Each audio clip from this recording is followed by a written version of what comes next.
A raiz do problema, os dinossauros. Essa é uma área para mim fascinante. Eu gosto, bom, todas as áreas são fascinantes, mas essa é mais uma das fascinantes. Os dinossauros têm um papel muito especial na minha vida, e não é o Barney, tá? O pessoal conhece o Barney, conhece toda aquela turminha, não é esse o papel dos dinossauros, não. Mas algo que é muito interessante, quando eu olho os fósseis desses animais, quando nós estudamos essa questão, é pensar o que Deus tinha em mente quando Ele criou essa bicharada toda. Eu fico assim impressionado com isso. Eu gostaria de dar algumas ideias para vocês, que são as propostas do criacionismo com respeito aos dinossauros. Primeiro, os dinossauros e os seres humanos foram contemporâneos. Nós temos prova disso. Existem razões para crer que dinossauros viveram pelo menos até há alguns séculos atrás. Século XX, por exemplo.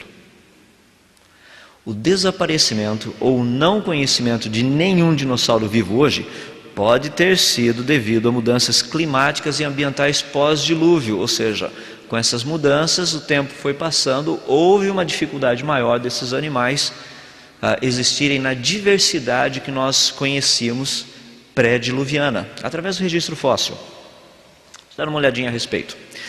Primeiro, a palavra dinossauro é uma palavra recente. Ela foi criada no ano de 1841 pelo Sir Richard Owen. Ele juntou duas palavras gregas, deinos e saurus, para montar a palavra que hoje nós conhecemos como sendo dinossauro. Daí a razão pela qual você não acha a palavra dinossauro na Bíblia. É uma palavra nova. Procura, por exemplo, no dicionário Aurélio de uns 20 anos atrás, procure pela palavra deletar. Não existe. Isso é uma terminologia nova, foi criada agora, é recente. Na época que eu fiz colégio técnico, ensino médio, o pessoal chegava e falava assim, quando você for lá no laboratório, pega o monitor e traz aqui para a gente poder dar uma olhadinha nele. Você ia lá no laboratório e você trazia o monitor era um cara, o cara que olhava, cuidava do laboratório.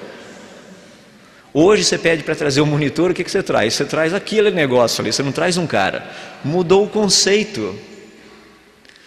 Só para você ter uma ideia, a Bíblia nos diz que a serpente, a mais sagaz de todos os animais, foi o que falou com Eva. O que Deus falou para a serpente? Que dali para frente ela iria rastejar sobre a sua barriga. Então ela não rastejava antes. Não é interessante? Sabia que a palavra serpente foi sempre utilizada, só no recente agora, no presente mais perto da gente, é que a palavra serpente passou a ser utilizada para cobra. A palavra serpente, ela era utilizada para répteis, cobras e tudo mais. Lagarto, lagartixa era uma serpente. Uma cobra, uma víbora, uma cascavel, era uma serpente. Todo esse negócio recebia o nome de serpente. Então, muitos do que nós estudamos na história, quando o pessoal está falando de serpente, às vezes a gente chega e fala, não, mas isso aí era uma cobra. Não. Na literatura antiga, nós tínhamos serpentes que voavam. Você fala, cobra voando? Isso daí é o quê? Isso aí só pode ser fruto da mente de um pessoal que não conhece. Ou pode ser mitologia, alguma coisa assim. Não, era uma maneira deles expressarem um tipo de animais. Que os dinossauros existiram, a gente não tem a menor sombra de dúvidas. Eu já vi muito crente por aí falando assim, os dinossauros nunca existiram. Não, os dinossauros existiram. A gente vai nos museus por aí, você encontra os fósseis de toda a galera, está todo mundo lá. Grandes, pequenos, médios, o tamanho que você quiser. O problema que nós temos com os dinossauros, praticamente, é como esses animais seriam. Porque nós só temos os ossos. E tudo que nós conhecemos a nível de desenho e tudo mais, literalmente é uma ilustração. Em outras palavras, é uma concepção artística do que seria. Imagina que legal, você vai lá construir sua casa, tá? Ou seu pai está construindo, reformando alguma coisa, lá vão cavar um buraco para colocar o alicerce. E de repente eles acham o quê? O esqueleto de um gato. Tenta, baseado nos ossinhos do gato, reconstruir como é que era esse gato. qual a cor da pele, se era um gato gordo, se era um gato magrinho, se ele tenta reconstruir tudo isso. Não dá. Você tem que usar a criatividade. Daí a ideia que nós temos dentro do contexto de dinossauros, que você tem que usar a criatividade. Por exemplo, eu não sei quantos de vocês têm o nome, mas ali você vê um albertossauro. Albertossauro, você percebe que os albertos de hoje são descendentes desse daí. Dá para perceber a estrutura muito parecida. Não é isso. A ideia do albertossauro é que quem descobriu tinha o nome de Alberto, acabou ficando albertossauro em homenagem à pessoa que o descobriu. Então dá para ter uma ideia de todo o contexto da concepção artística. Eles existiram em muitos tipos diferentes. A variedade realmente era muito grande. A dificuldade que nós temos é que tem tanto fóssil de dinossauro que o pessoal está começando agora a catalogar e comparar. Porque existem fósseis que são exatamente iguais, mas têm nomes diferentes. E como existe um pequeno probleminha de inveja assim, entre os cientistas, o pessoal fala, não, esse fóssil é meu, vai ficar aqui. Não, mas empresta só para a gente estudar e ver que comparar com o outro. Não, se quiser traz o seu. Não, eu não vou trazer, empresta o seu. E essas pequenas coisinhas acontecem no mundo científico também. Daí a gente chega a ter um pequeno probleminha que existem mais de 300 tipos diferentes de dinossauros. Na verdade, ninguém sabe quantos tipos diferentes existem. Catalogados são mais de 300. Nós sabemos que tem muitos que são exatamente iguais. É o mesmo fóssil com nomes diferentes. Para vocês terem uma ideia, os menores dinossauros não passavam de mais ou menos uns 30 centímetros de altura. Esses eram os menores. Os maiores chegavam a 24 metros de altura. Os mais levinhos pesavam por volta de mais ou menos 1 quilo, 1,5 quilo. Os um pouquinho mais assim avantajados pesavam 150 toneladas. Então você tem uma variedade muito grande de animais que eram répteis dentro dessa categoria toda. Eles praticamente, só para nível de conhecimento, eles foram divididos em 2 grupos distintos. Nós chamamos de grupo dos saurísquios e grupo dos ornitísquios. Os saurísquios são aqueles que têm um pelvis muito parecido com o de um lagarto. Esse ossinho aqui da parte de baixo onde juntam as pernas. No caso dos ornitísquios, o pelvis dele é muito parecido com o de ave. Tanto é que o pessoal diz que dos saurísquios é provavelmente onde evoluiu chegando nos mamíferos. E os ornitísquios são os que evoluíram e se transformaram em aves. Daí vem toda a discussão e toda a briga em cima do contexto. Não vou entrar nos mais detalhes ali porque eu acho que não é tão importante. Os primeiros fósseis de dinossauros foram encontrados praticamente por volta dos anos 1800, Dr. Gideon Mantell, ele e a sua esposa Mary Ann. Então o negócio é meio novo, é meio recente a coisa. Esse negócio de fóssil, não tem gente encontrando fóssil por muito tempo. A pesquisa de paleontologia começou cerca de mais ou menos uns 200 anos atrás. O Brasil, por exemplo, é um local, é um país que tem muito na área de fóssil. No Nordeste brasileiro tem uma região chamada Chapada do Araripe, são 165 quilômetros que você tropeça em fósseis, literalmente. Eu estive lá há pouco tempo atrás e tem um rapaz que mora na região, ele trouxe uma caixa de pedrinhas lá, falou assim, isso é lá na fazenda do meu avô, a gente vai arando assim, tem pedra, você olha assim, você pega uma pedrinha, vira de lado, você vê certinho que tem um fóssil dentro dela, é só quebrar, tem um fóssil lá dentro. O que é interessante é que em todo o Nordeste brasileiro, não tem um curso universitário de paleontologia. Dá para perceber a grandeza da mediocridade dos nossos líderes. Como é que pode uma coisa dessa? Os melhores fósseis que nós temos dessa região estão, sabe aonde? Nos museus do mundo afora. Não tem fóssil aqui no Brasil, os melhores são todos lá fora. Um dos fósseis mais conhecidos, por exemplo, que foi encontrado nessa região, é o Santana raptor. É um fóssil muito interessante, porque é raro você encontrar esse tipo de material fossilizado. Por exemplo, pele do animal, que é o que contém isso aí, vasos sanguíneos, que isso aí também contém, um pouco de músculo, tudo isso aí está no fóssil, e um pedacinho do osso. E essa ideia do Santana raptor foi um negócio muito interessante, porque quase ninguém conhece aqui no Brasil sobre esse fóssil especificamente, Santana raptor placidus. Dá para perceber, falaram até que ele nasceu no Ceará. Não sei se tem alguma coincidência a nível do jeitão dele, a parte superior principalmente, vocês dêem uma olhadinha e depois tirem suas próprias conclusões. Fóssil brasileiro. Não é interessante isso? Eu fico assim tão impressionado em ver que todo esse tipo de coisa está aqui para a gente poder trabalhar. Deixa eu dar uma ideia para vocês dos maiores e dos menores, só a nível de curiosidade. Os maiores dinossauros que já foram encontrados por aí, de acordo com a dívida do país, tem o argentinossauro, esse é um dos maiores. Foi encontrado na Argentina. Aproximadamente 24 metros de altura, 40 metros de comprimento. O negócio é imenso. Não foi encontrado inteiro, foram encontrados vários ossos, juntando todo o pedaço, seria mais ou menos esse o tamanho do rapaz. Dos que voavam, o maior deles, chamado Quetzalcoatlus, ele tem praticamente 13 metros de envergadura. Pensou que legal? Você coloca o bicho aqui dentro, isso daí seria um hangar para pousar o negócio, estaria parado aqui dentro secando de toda essa chuva que teve esses dias. Era imenso o bicho, a gente podia até usar como asa delta. Imagina só, 13 metros de envergadura, dá para viajar tranquilo. O único problema é que parece que ele era carnívoro. Então, se você está voando por aí, o nível de combustível está baixo, dá uma olhadinha para você e fala, ainda bem que eu trouxe minha mochilinha de lanche, né, aí atrás. Seria algo bem viável. Os que nadavam, os plesiosauros, o maior deles é chamado Liopleurodonte, muito parecido com o jacaré. Tinha aproximadamente 25 metros de comprimento, pesava cerca de 150 toneladas. Então dá para ter uma ideia do grupão dessa turminha, só a nível geral. Segundo a teoria da evolução, toda essa bicharada viveu aproximadamente de 245, 250 milhões de anos atrás, até cerca de 66 milhões de anos atrás. E daí eles desapareceram.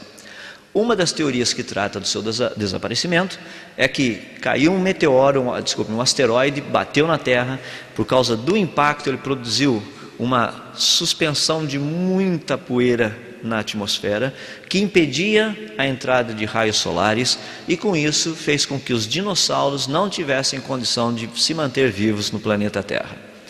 Eu quero dizer para vocês que todo esse negócio aí é só conversa para boi dormir. Pelo seguinte, usando a própria evolução. Se a gente pegar a evolução e você pegar as rochas que antecedem o aparecimento dos dinossauros, supondo que isso estivesse certo, não está certo, mas vamos pegar a ideia de raciocínio deles. As rochas que antecedem o aparecimento dos dinossauros têm um monte de organismos nelas fossilizados que mostram que esses bichinhos e plantas existiam antes dos dinossauros. O problema é que esses bichinhos e essas plantas, que segundo a evolução já existiam antes dos dinossauros, eles são muito mais sensíveis a uma catástrofe desse jeito do que os próprios dinossauros. Ou seja, se tivesse acontecido uma coisa assim, essas plantinhas, esses animais, todos eles teriam desaparecido juntamente com os dinossauros, porque eles são muito mais sensíveis. No entanto, todas essas plantinhas, esses animaizinhos continuam vivos por aí hoje. Essa é uma das maiores provas de que essa teoria de que bateu um negócio, acabou com os dinossauros, tudo isso é papo furado. Não funciona. Eu estou usando a própria evolução para dizer que por ela seria impossível dessa teoria funcionar. Tá? Só para vocês terem uma ideia. Bom, a grande pergunta que a gente tem, portanto, é, se os dinossauros não desapareceram lá, eles estariam vivos hoje? Como é que a gente sabe esse negócio dos dinossauros? Tem alguma evidência? Tem algumas. Dá para perceber, são evidências bem claras, bem nítidas, que não servem como evidências científicas. A questão dos vários desenhos animados que a gente tem na televisão, que o pessoal usa ideias antigas, assim, dos Flintstones, por exemplo. O que é fascinante nesse negócio todo dos Flintstones, é que eu converso muito com o pessoal, é que é um dos únicos desenhos animados biblicamente correto, com exceção do Natal, né? Porque não tinha Natal naquela época, então não fica meio esquisito o negócio. Mas quanto ao mais, certinho. Por que vocês acham que os seres humanos não usariam dinossauros para auxiliá-los em tudo aquilo que eles têm? Nós não usamos elefantes? Você fala, não, eu não uso elefante. Você não usa porque você não mora na Índia, você não mora no Tibete. Se você morasse lá, você usaria. O pessoal não usa camelo? Assim, eu não conheço ninguém, eu conheço um lhama ali, mas lhama não é camelo. Já perguntaram se lhama é uma mistura de camelo com ovelha. Tem minhas dúvidas, pode ser. Vai que deram uma trombada, geneticamente eu não sei se funciona, mas a nível de choque, segundo a evolução, tudo pode acontecer. Então vai que aconteceu. O ser humano usa muito formas de vida a nível de transporte, de auxílio, de coisas desse tipo, sem maiores problemas. Então não tem nenhum problema em olhar e ver por que não utilizar dinossauros. Um exemplo que é muito interessante a respeito da existência deles, da coexistência com os seres humanos. Essa figurinha que está aqui do lado direito é uma figura que vem lá do rio Paluxy, na cidade de Glen Rose, no estado do Texas, nos Estados Unidos. Isso daí tem sido muito utilizado, mas isso daí não é pegada de seres humanos e dinossauros. São pegadas de dinossauros e dinossauros. Existem outros lugares do planeta, 7 deles, eu apenas estou mencionando 2 deles, que mencionam e tratam especificamente de pegadas de seres humanos e dinossauros. Tem alguns lugares que você tem mais de 200 metros de pegadas de seres humanos e dinossauros na mesma rocha. Agora, a ideia é mais ou menos assim: imagina que seu pai está cimentando lá a calçada. Ele acabou de cimentar a calçada e vem um rapazinho correndo atrás de um cachorro. O menino não passa na calçada, mas o cachorro passa. Tic, tic, tic, tic. Faz o quê? Deixam as pegadas, o cachorro deixa as pegadas ali em cima, porque o cimento ainda está úmido, não está seco. O que aconteceria uma semana depois que o cimento secou? Ficam as pegadas. Se o menino passasse correndo ali em cima, ele deixaria a marca das pegadas dele? Claro que não, já secou. A rocha é a mesma coisa. Os dois tiveram que andar ali em cima em espaços de no máximo 7 dias, para que as pegadas ficassem na mesma rocha. Ou seja, o registro fóssil nos mostra que seres humanos e dinossauros andaram juntos. Não somente o registro fóssil, mas também a parte da arqueologia, que é uma das partes mais fantásticas a respeito disso. Lembrem-se que eu disse para vocês que os seres humanos e dinossauros, segundo a teoria da evolução, nunca viveram juntos. Eu disse para vocês também que os dinossauros, os fósseis, começaram a ser encontrados há cerca de 200 anos atrás. Então, como explicar as pinturas dos homens das cavernas como essas? Pinturas de pterossauros, de dinossauros. Eles não conheciam ainda porque os fósseis não tinham sido descobertos, a menos que eles tivessem convivido com esses animais. Um dos mais interessantes, eu tenho trabalhado muito nisso, porque o grupo é muito grande.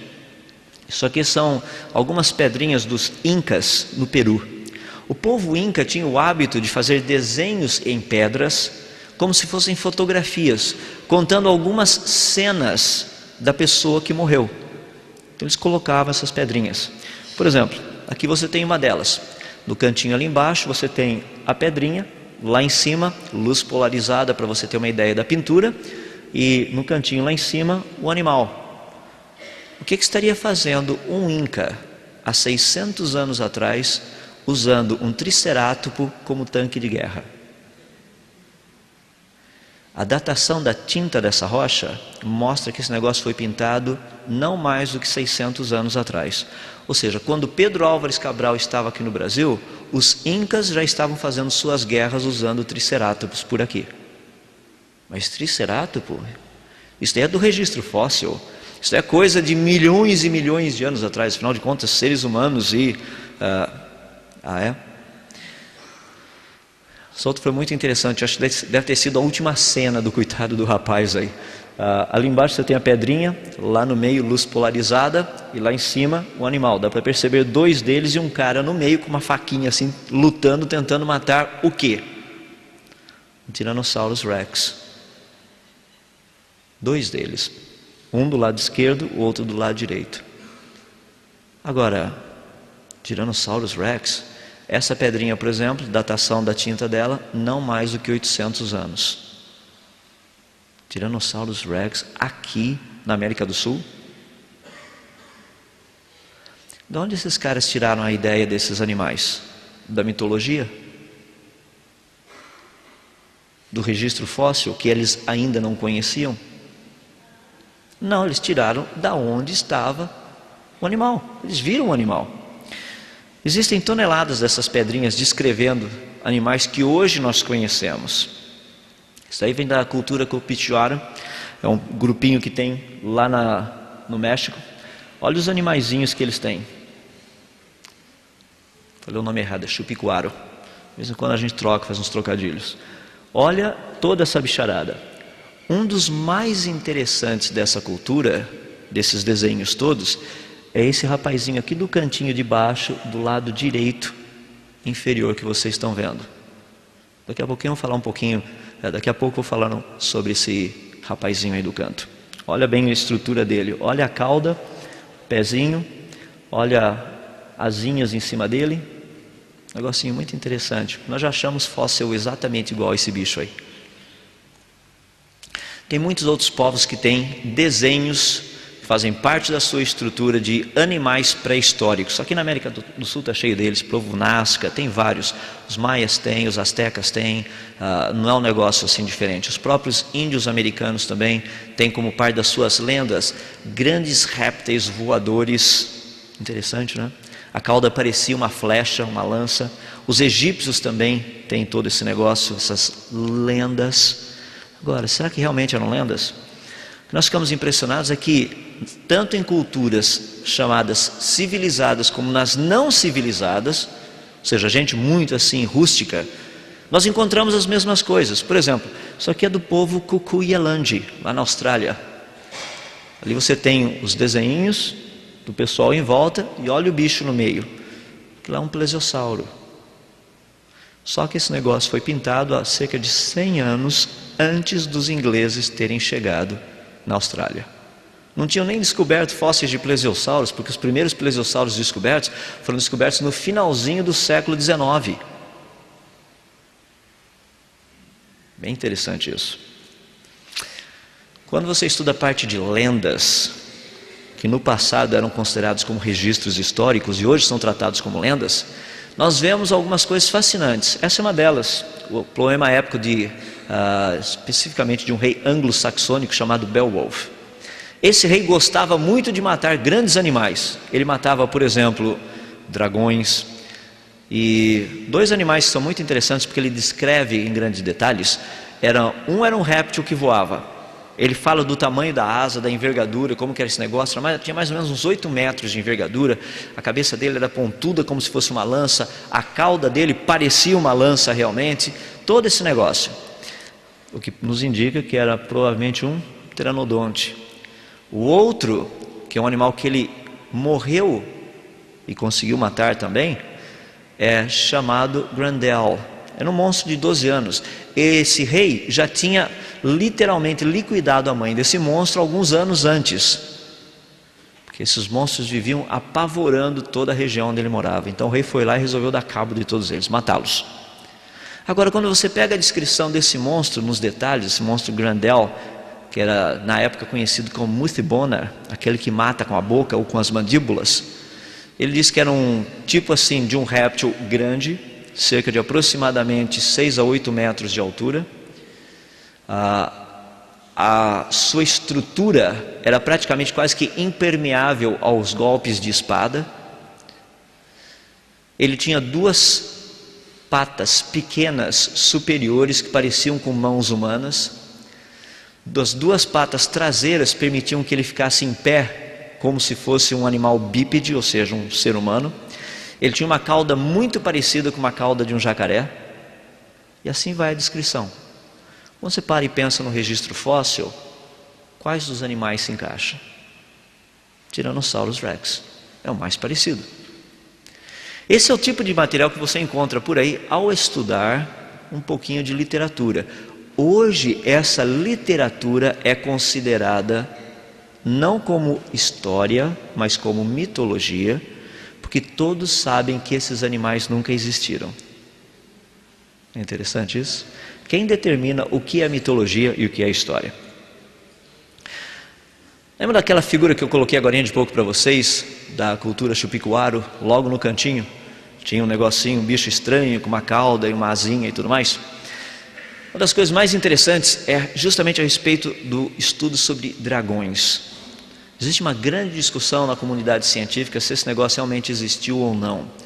Um dos fósseis, que é muito similar àquele que eu mostrei no cantinho ali embaixo para vocês, aquela estatuetazinha, é de um animal que voava, e esse animal tinha 2 cavidades cranianas, uma aqui na frente e uma outra mais atrás.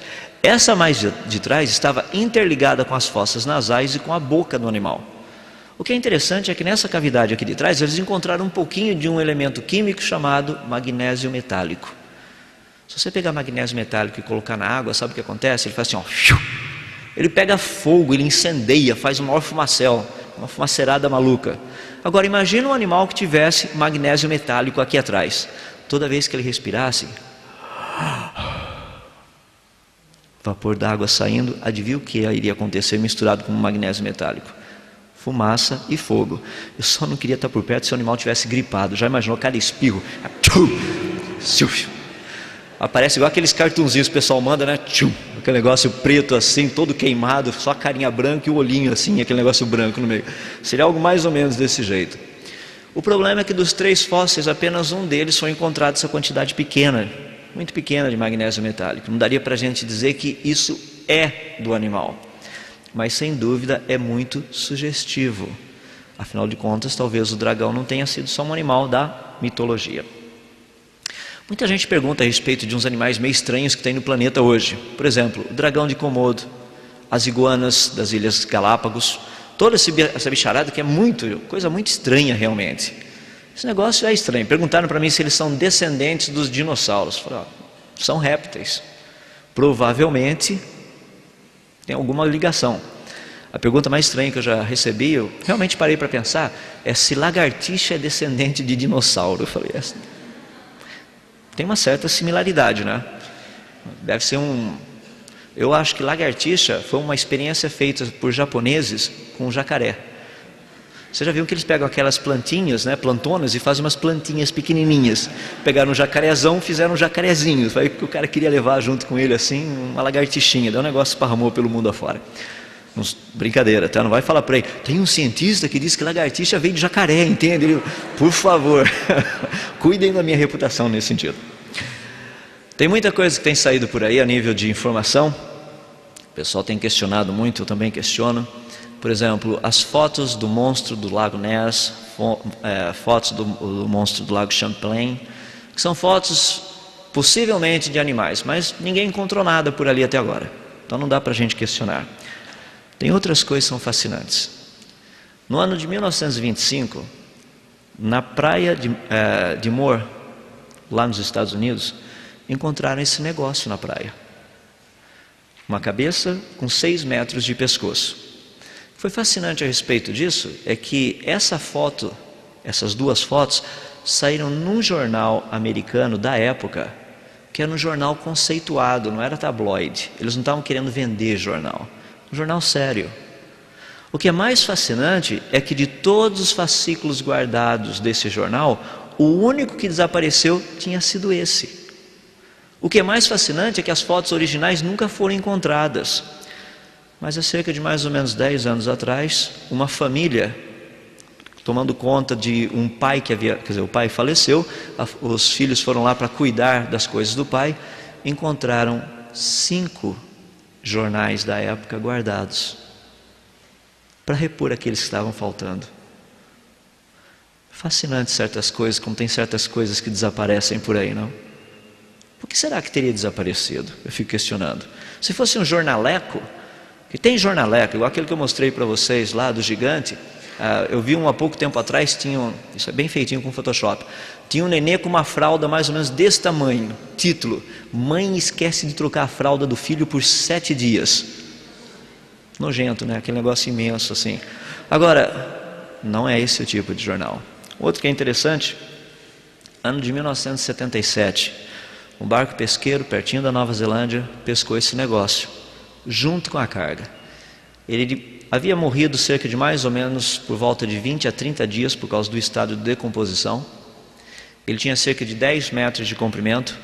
Um biólogo japonês que se encontrava no barco tirou 5 fotos desse negócio, cortou um pedaço, levou para fazer pesquisa sobre ele. O que é fascinante a respeito disso é que os estudos feitos mostravam que esse animal só podia ter sido um plesiosauro. Tanto é que o Japão lançou um selo comemorativo de 50 ienes mostrando a descoberta. Isso você não encontra em livro, você não encontra nada, mas tem selo por aí ainda. Tem vários amigos meus que têm esse selinho guardado. É interessante como esse tipo de informação não chega até a gente. Aqui você tem um pouquinho da análise química feita dos pedaços desse animal. Muita gente falava, não, isso é um tubarão-baleia. Não, não é tubarão-baleia. Tubarão-baleia tem uma outra constituição. Por exemplo, tubarão-baleia, se você olhar, ele não tem algumas coisas como você vê aí, por exemplo, tecido do tipo adiposo, músculo vermelho, esse tipo de coisa não faz parte do tubarão-baleia. Totalmente diferente. Hoje, o que está sendo feito? Os trabalhos hoje que têm sido realizados justamente a busca de um animal chamado Mokele mbembe. Alguns de vocês têm perguntado. Quando você chegar na sua casa, dá uma procuradinha a respeito disso na internet, entra no site de busca e digita esse negócio. O que é fascinante a respeito do Mokele é que é algo que já há mais de 300 anos é conhecido através de várias tribos do Congo. As pessoas falam, mas o que tem a ver isso? É que todos eles descrevem um animal que eles dizem morar no pântano, ali perto onde eles moram, e eles dão as características. O animal tem praticamente o corpo de um elefante, a cauda parecida com a de um jacaré, o pescoço parecido com o de uma girafa, e a cabeça é parecida com o de uma cobra. Então você junta os 4 pedaços, tem uma ideia do que é. Mas muitas pessoas falam, não, mas isso é apenas uma descrição. Isso aqui não é uma descrição, isso é uma pegada. E não é a pegadinha do Faustão, não, isso é pegada mesmo. Tá? Ou seja, não é na rocha, é no solo. Isso é da pata do animal. Existe alguma coisa ali grande. Essa pegada aqui tem mais ou menos 60 centímetros. Só para você ter uma ideia do tamanho do negócio. Agora, teria esse negócio hoje ou não? As pessoas falam, não, mas com toda a tecnologia que a gente tem, será que já não daria para ter encontrado alguma coisa? O problema é o seguinte, 2 questões importantes. De todas as áreas possíveis de pesquisa no planeta, que são várias centenas de milhares de quilômetros quadrados que nós temos por aí para pesquisar, menos de 1% foi pesquisado até o presente momento. Tem muito lugar para pesquisar. Segundo, é a questão de qual seria o tamanho desses animais hoje. Se eles ainda tivessem a longevidade pré-diluviana, provavelmente esses animais teriam aí seus 20 metros de altura ou daí para cima. Se eles viverem menos hoje do que eles viviam antes do dilúvio, eles teriam um tamanho menor. Muitas pessoas falam, mas é só pegar um satélite, então começar a olhar lá de cima, já que tem toda essa tecnologia, ficar vendo e achar esses animais por aí. Tem um problema também com isso. Nessas regiões onde nós encontramos a maior parte desses animais, que poderiam ser encontrados esses animais, a altura do topo das árvores é de mais ou menos de 20 a 30 metros de altura. Um dinossauro, em média, ele teria cerca de 18 metros de altura. Tem alguns que são exagero, como o argentinossauro, que tinha 24 metros de altura. A maior parte ficava na faixa de 12 a 18 metros.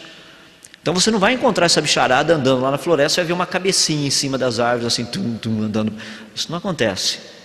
Então há uma necessidade de vermos isso daí. Outro problema é a questão financeira.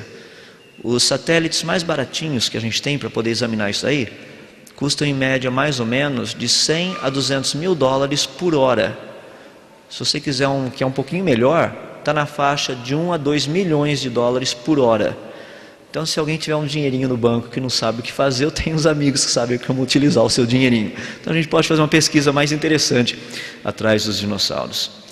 Com respeito aos dinossauros na Bíblia, para nós terminarmos. Onde nós colocamos os dinossauros na Bíblia?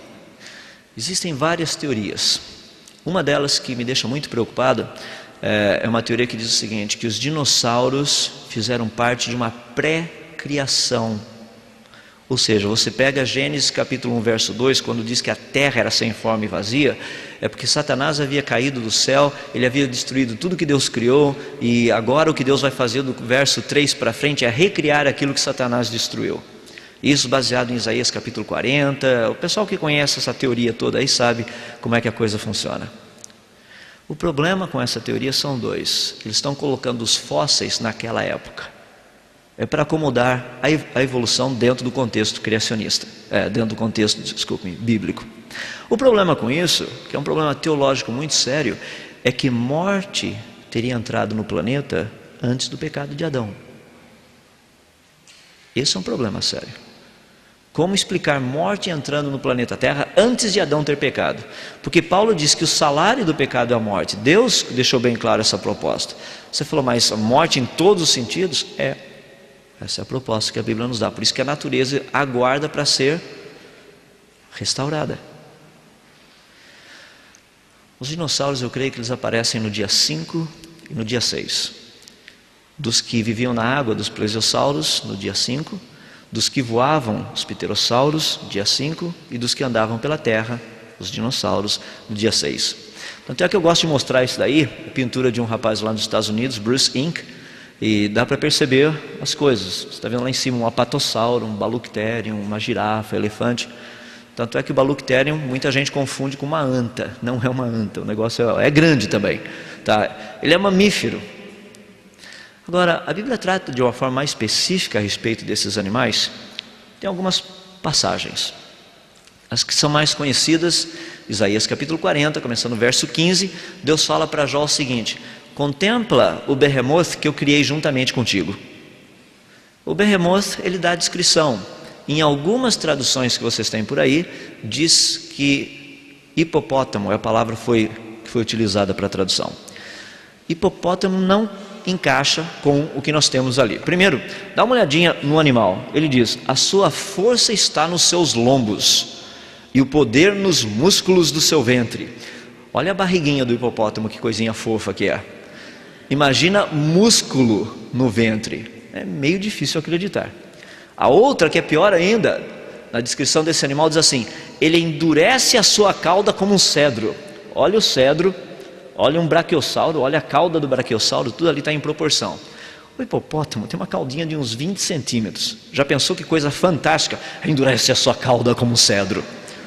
É brincadeira isso, coitadinho, não passa de um graveto, entende? Não tem como. Ele diz que os seus ossos são como tubos de bronze. Tubulação de bronze, você estudando o livro de Jó, você vai perceber que o negócio é de mais ou menos uns 30 centímetros, uma coisa séria. Coitado do ossinho do hipopótamo é meio pequenininho, assim, são uns 10 centímetros, entende? É bem menor do que isso. Sem contar todo o resto da descrição. Se você olhar a descrição do animal, pelo que tudo indica, parece ter sido um dinossauro. Alguns deles, Diplodocus, Brachiosauro e Apatossauro, encaixam na descrição do que nós temos ali no livro de Jó. Um outro animal, esse é um problema sério, também no livro de Jó, capítulo 41. Esse a gente não tem a menor ideia que bicho seria esse, que é chamado de Leviatã. O mais parecido seria o dragão. Agora, é difícil traduzir esse negócio, é difícil saber que bicho é esse. Ele dá as características. Existem algumas versões que trazem como sendo o crocodilo. Nós sabemos que não é o crocodilo. Tem outras palavras no grego, no hebraico, para crocodilo. Não é crocodilo. Então isso aí é um grande mistério. O último deles, que é um animal muito interessante, aparece no livro de Gênesis, primeiro capítulo, aparece também no livro de Ezequiel. A palavra é Tanim. Tanim significa um monstro. Foi traduzido desse jeito. Aí está comparando Faraó com esse animal Tanim. Nós não sabemos também que animal é esse. O que nós sabemos e que é interessante é que o nome, a palavra Tanim, ela tem a ideia de fazer parar o fluir das águas. É o que a gente precisava por aqui esses dias, né? Um tanim para parar um pouco o fluir dessas águas que vieram lá de cima. Mas a ideia de tanim é o que faz parar o fluir das águas. O que é interessante nisso daí, é só a nível de curiosidade, é que a Bíblia compara Faraó com esse animal tanim. Bom, Faraó, você sabe, né? Lá do Egito, é da África. Sabe o que é fascinante? A palavra Mokele tem o mesmo significado, aquele que para o fluir das águas. É exatamente o mesmo.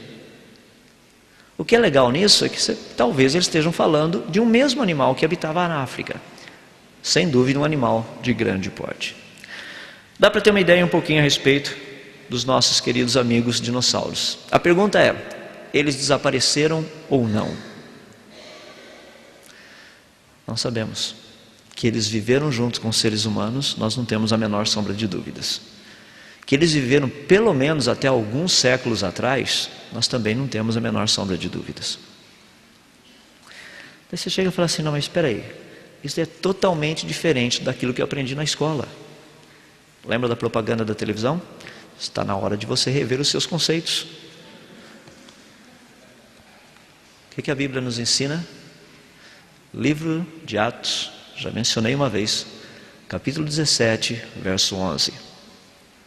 Os crentes de Bereia eram de um caráter mais nobre do que os de Tessalônica, porque eles examinavam as Escrituras com toda avidez diariamente para ver se as coisas eram de fato assim.